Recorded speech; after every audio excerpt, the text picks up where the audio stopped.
As well as having to potentially ram the door, the team have heard that the property is guarded by a dog who is likely to be very hostile. In extreme circumstances, officers are trained to spray aggressive animals with a fire extinguisher to temporarily shock them into submission. Extinguisher ready. John's got it.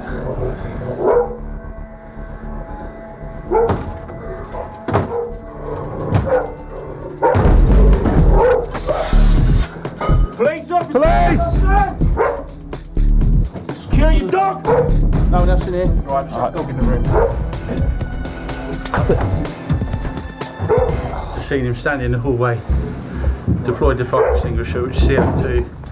Obviously deprives him of oxygen, which makes it quite horrible for him. That is horrible. A successful entry regarding a warrant. We've got an angry dog here. Is there a dog handler on duty, please? Good boy. Good boy. Come on. We need to get into the other room quite quickly. Secure this dog. Make sure, one, there's nobody in there arming themselves, and secondly, that we're not losing evidence or drugs as a result. If you're in the lounge, can you secure your dog, please? You've got the fire extinguisher, didn't you? Still going, yeah. A large bull terrier. So the kitchen's clear. Come on in. What's this? There's no one in the lounge and the team need to get in to harness the dog as quickly as they can.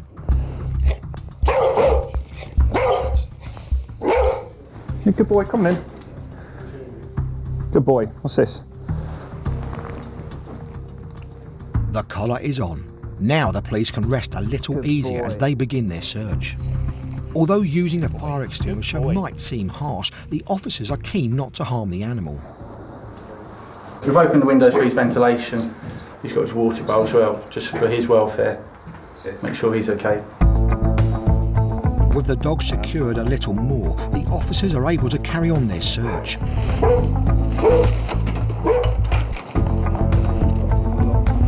And it's not long before they discover an interesting haul.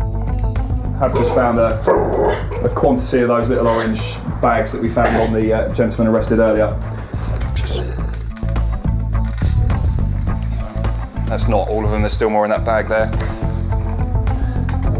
PC Phipps makes sure the evidence is logged and puts it away in labelled bags. As you can see, some of them are orange coloured, same colour that he had when he was stopped. And there is ways of forensically testing them to tell if they've got the same composition and they're from the same batch. There's 66 wraps in total in there. I suspect it's probably crack and heroin. They normally distinguish the difference in what's inside them by wrapping them in different colours. And it's not the only evidence of drug dealing at the property. If you have a look at these scales, I don't know if you can see it, there's residue of like a crystallised substance on there, which is more than likely, I'd say, where they've been cutting and preparing crack.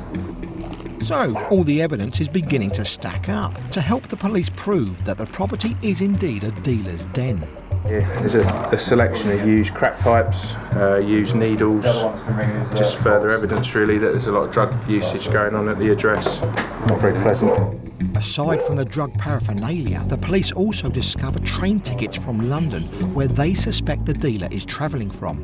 Hertfordshire doesn't have a big drugs problem at all, so it's easy business for them. There's not a lot of competition. Rather than our drug users go to them, they can come here, set up a base perfectly like this and make all the money they need to.